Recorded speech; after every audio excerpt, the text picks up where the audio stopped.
Joining us now is Terry Smith, a contributing columnist at the Capital Gazette. Terry, thanks so much for being with us. We are so sorry for your loss. I know you lost very close friends, Rob Hyacin, Gerald Fishman. Just tell me about them.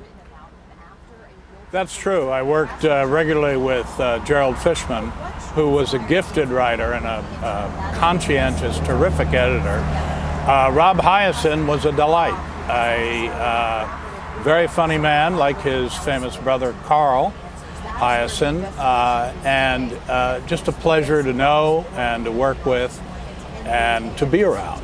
And they're a huge loss. So are the others. Wendy Winters, you mentioned, and the others, just terrific people. They were targeted because at least Gerald and Rob occupied editors' offices on one side of an otherwise open newsroom that was totally vulnerable to a shooter. There was no security whatsoever.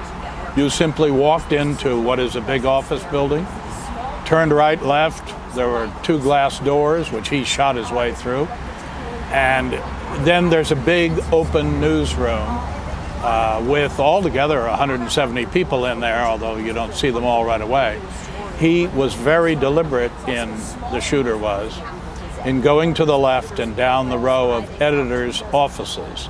First Rob, Gerald, and then to the office of Rick Hutzel, the senior editor, the top editor, who, by chance, was 3 hours away in Ocean City, and the office was empty. The rest of the shooting took place right there in that newsroom. And it's open, as it is, because it's part of the community. I think part of what makes the Capital Gazette work is that it is part of the fabric of that community, correct?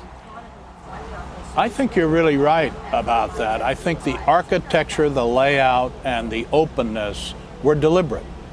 It was an effort to make the paper and its people open to the community. Now, obviously, they're going to have some grave security concerns about that. But I think you're right. I think it was symbolic. When I saw the paper published this morning, I have to say, I wasn't the least bit surprised.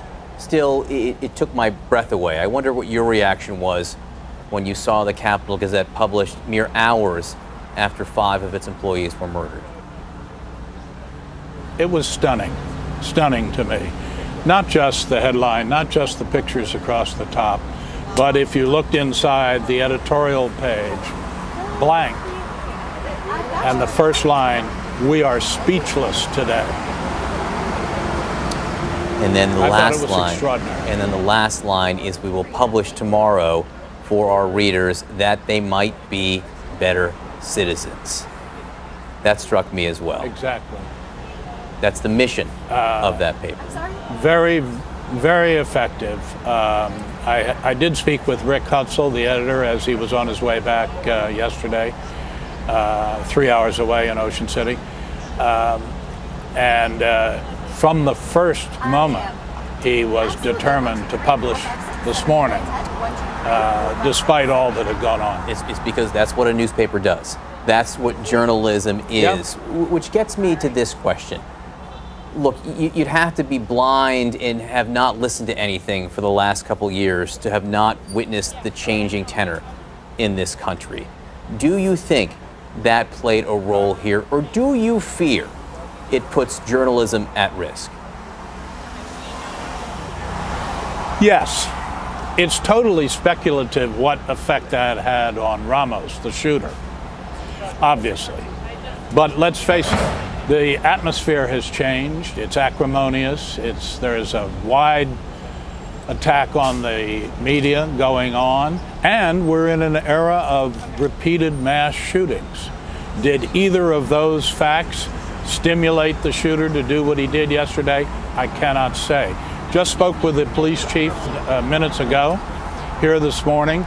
He told me that they are still not receiving any useful information from the shooter, Ramos. He has been arraigned and jailed on no bond. But right now, he's not talking.